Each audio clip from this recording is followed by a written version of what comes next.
Hey everybody, Thursday afternoon, time for the shop update here at Woodsmith. And a reminder once again, I'm going to keep doing it until we fill up all of those spaces for Woodworking in America. It's coming up October 11th and 12th with a special sneak peek tour and open house right here in the shops at Woodsmith. So if you want to see what it's like for real at one of these events, just come on by that time after you sign up for Woodworking in America. You can check it out on our site, woodsmith.com. And we're going to have people from popular woodworking and fine woodworking, outside presenters, all kinds of stuff going on here. So today on the shop update, you'll remember last week's where Dillon was talking about one of his projects. It's starting to take shape into actual pieces of wood here, so we're going to check in with him. All right, welcome back everybody. As Phil alluded to, I've been working on the Greene Greene lantern. If you've been a long-time subscriber of ours, you may have noticed we've done some Greene Greene projects over the years.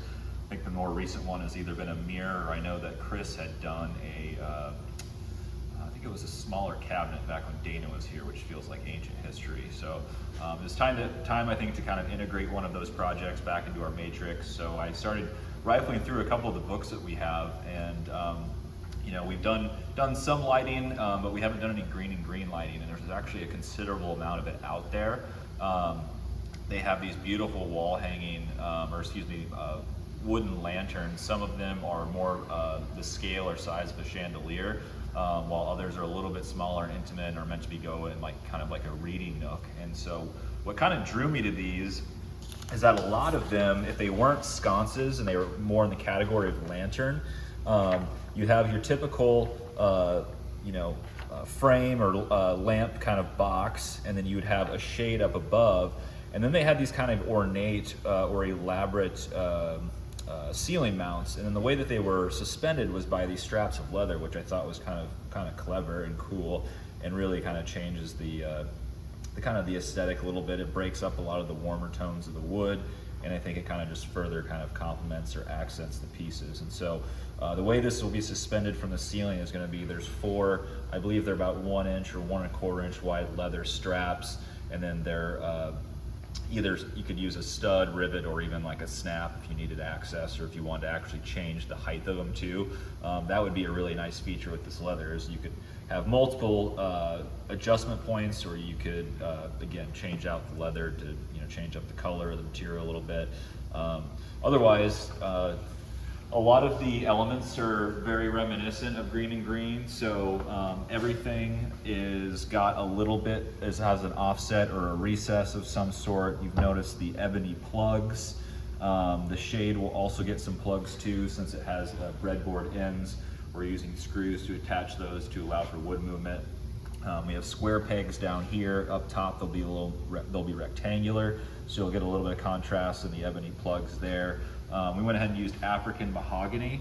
Some other characteristics that you probably won't be able to see now is pillowing, which is kind of an easement of the edges down at the bottom. Again, this is very small and subtle on here. They'll pop a little bit more, I think, once the finish is on them.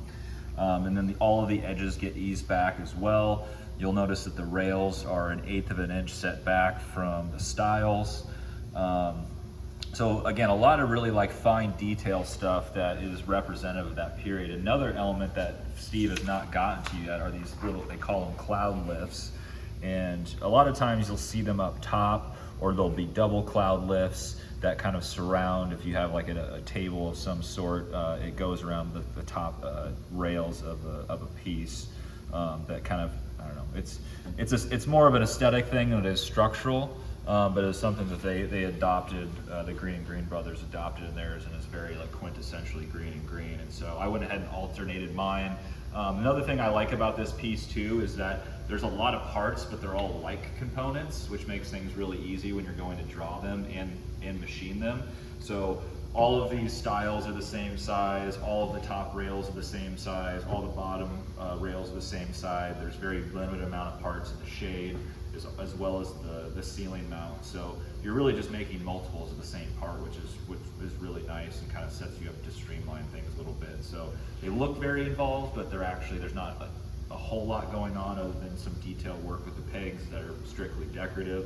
One thing I did find on Steve's desk, and Dana, I know years ago when he was working on Chris's piece, he came up with a really kind of ingenious jig to create the pillowing on the end of the smaller plugs. We used an edge sander at the time, I think with a miter gauge, but a similar setup. Steve has it set up now where he cut his pegs to just fit in this slot, and then it looks like he's got a little stop here, and then he has a little incision for his saw, so that way he's cutting the same size pegs for all of them. When you're working with really small pieces like this, it's really important to have jigs that you can just make multiples of the same size, and you can secure your work safely. Other thing, it looks like he's got some panels glued up for the ceiling mount and the shade, so making very quick progress of things. The only thing that he's waiting on to come in, I need to go pick out some glass here in town. Now there's a lot of online resources for glass. I'm sticking with something local, but when the magazine comes out, we'll source something that everybody has access to. Just when we have the opportunity, we like to source things locally. So need to pick out some colored, maybe perhaps textured glass for that. A lot of them were stained glass, leaded glass, and had ornate, almost kind of Art Nouveau-ish style glass in them. But we're going to stick with probably like a solid color. Again, kind of streamlining things a little bit, and then I've got the socket and cord coming in. So if Steve keeps on it, I think this time next week we'll have something that looks at least mildly like an actual lantern. So other than that, I'm moving forward on a plywood project for shop notes that I know I've talked about probably for the last couple updates now. But this time next week I will have that done. Mark will be working on it. It's going to be a shop project of 3 items that kind of work together that are, I've got a bench, a cabinet, and then I have a lumber rack that are kind of a grouping of very quick weekend style projects made out of construction grade plywood. So that's all I have this week. I've rambled enough, and so I'll turn it back to Phil, and I'll see you next week. All right, we're going to tie this up in a little bow here and send you out the door. If you have any questions, comments, or smart remarks about stuff that's going on here at the shop, please put that in the comments section. You'll notice we didn't check in with Mark. He's working on an e-learning course that we're doing on building the Shop Notes CNC machine, and you'll be able to see that premiere in the next couple of months here. He and Chris are tag teaming on what it takes to build the project, as well as get it up and running, and even get started with a couple of projects on your own just to get the hang of how this machine works and how cool it can be for a great addition to your shop. So you want to be watching for that. Otherwise, we'll see you next week, everybody. Bye.